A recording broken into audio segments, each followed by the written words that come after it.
Hello, xin chào các bạn đến với channel của mình là Hiếu. Hôm nay mình hướng dẫn các bạn làm cánh cổng đội em.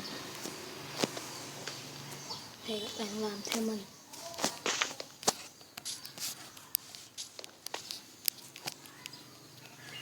Nó thì các bạn được như vậy rồi. Xong đào dưới đây. Đào một block.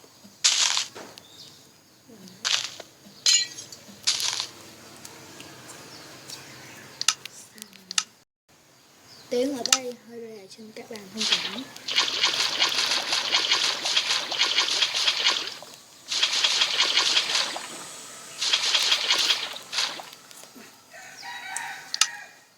Có mất đèn nào rồi.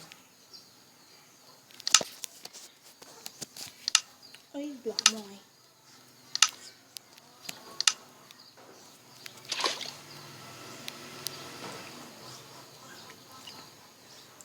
Xong dập dụng được những thứ mình tàn vô.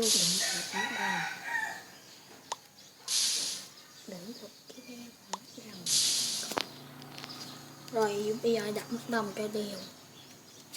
Đó. Đó. Đây. Ok, đây sao? Bây giờ các bạn đáp xuống đi giết rồng. Vì sao có cùi thế? Chứ rồng. Bây giờ các bạn ấn đèn đứng vô đặt vô. Rồng đâu?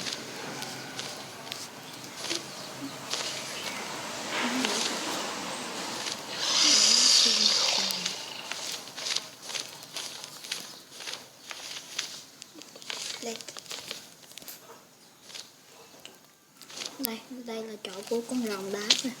Wow. Thế đây tạo vô đèn trước cái đã.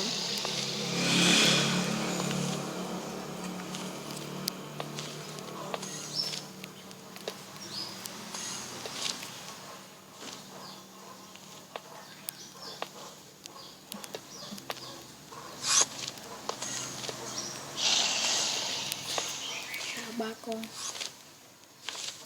một thằng này, hai thằng này, ba thằng này, đi giết admin cho tao. Đi nghe bình thường đúng không? Đó.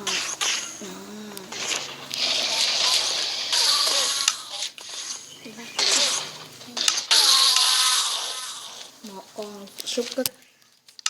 Một lần xin các bạn thông cảm hay một con đã city. Lấy cái đầu này mẹ mày xem. Giờ tạo video cho nó giết cho nó đã.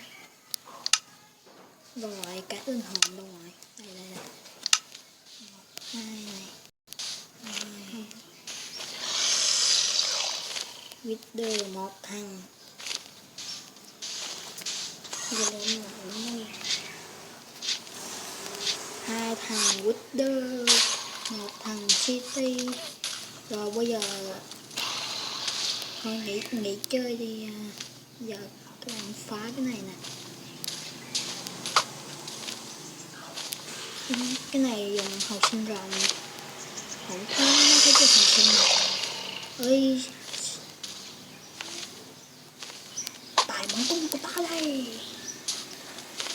Lấy bắn xong rồi lấy lava đặt vô. Không còn này. Mình không còn được nãy lao rồi. Đó. Bắn. Chúng ta hãy bắn thật kỹ và bắn đó. Thì ở đây mình chơi giết em mình. Thì mày bắn mày đại. Thì một con rồi.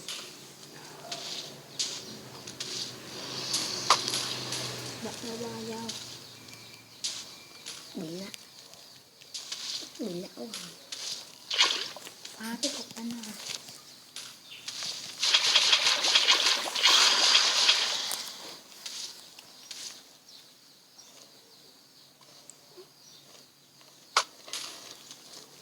cục đó nữa kìa. Nhanh lên. Kệ đi. Đây cần gì phải sợ. Thế nó cho mấy con tê giết nó làm chết à. Bắt đầu lỡ Biết thờ mới lộn biết chưa. Ê, mày không đặt cái này hả? chưa.